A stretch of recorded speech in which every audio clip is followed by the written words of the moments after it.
You're watching Newstainment Television. Ultimately, the result it was not planned, it was not organized, it was not on a very conscious level decided that we do that. It just happened. Incidentally, the first job I got in film industry was with Mr. Kamal Reddy for 50 rupees. Then I jumped to 100 rupees in Mr. H.M. Sagar's film, where I was an assistant director. Besides that, I was writing dialogue also, because no other writer was willing to write the dialogue of Sarojini Lutera. तो हम लोग झोपड़पट्टी में भी गए थे माहिम की सागर साहब के साथ, वहाँ एक राइटर था, उसने भी रिफ्यूज कर दिया. फिर मुझे उन्होंने कहा अच्छा चलो तुम लिखो. तो मतलब चॉइस का मामला नहीं था, मगर वो मेरी जिंदगी की शायद सबसे अहम फिल्म है Sarhad Lutera, because that is where I met Salim Sahab. Salim साहब इस पिक्चर में रोमांटिक लीड कर रहे थे और मैं डायलॉग लिखता था और मुझे इतना परेशान करते थे डायरेक्टर साहब, प्रोड्यूसर साहब, कि मैंने तय कर लिया था इसके बाद नहीं लिखूंगी. मगर मुझे कॉन्स्टेंटली जो हिम्मत दी और एप्रिसिएशन दिया वो सलीम साहब कि आप अगर इस पिक्चर में ऐसे डायलॉग लिख सकते हैं तो आप सोचिए को ठीक पिक्चर हो गई तो आप क्या करेंगे, आप राइटर बनिए.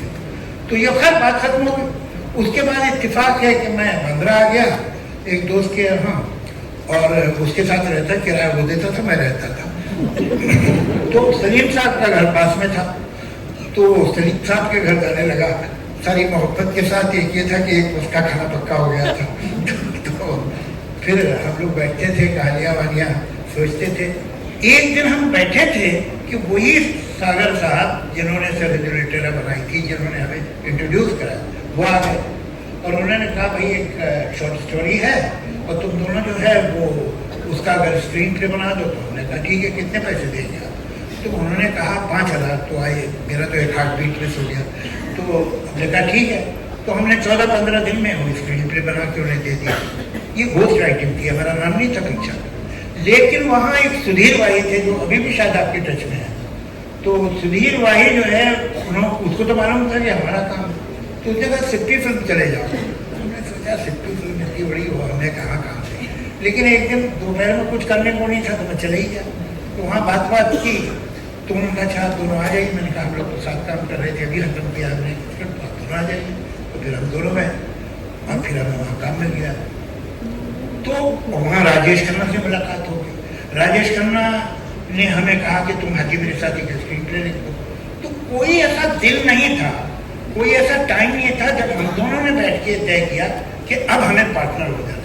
It just grew, it happen like that. और फिर तो आपको पता ही है, मुझे बताने की जरूरत नहीं है, रेस्ट इज हिस्ट्री.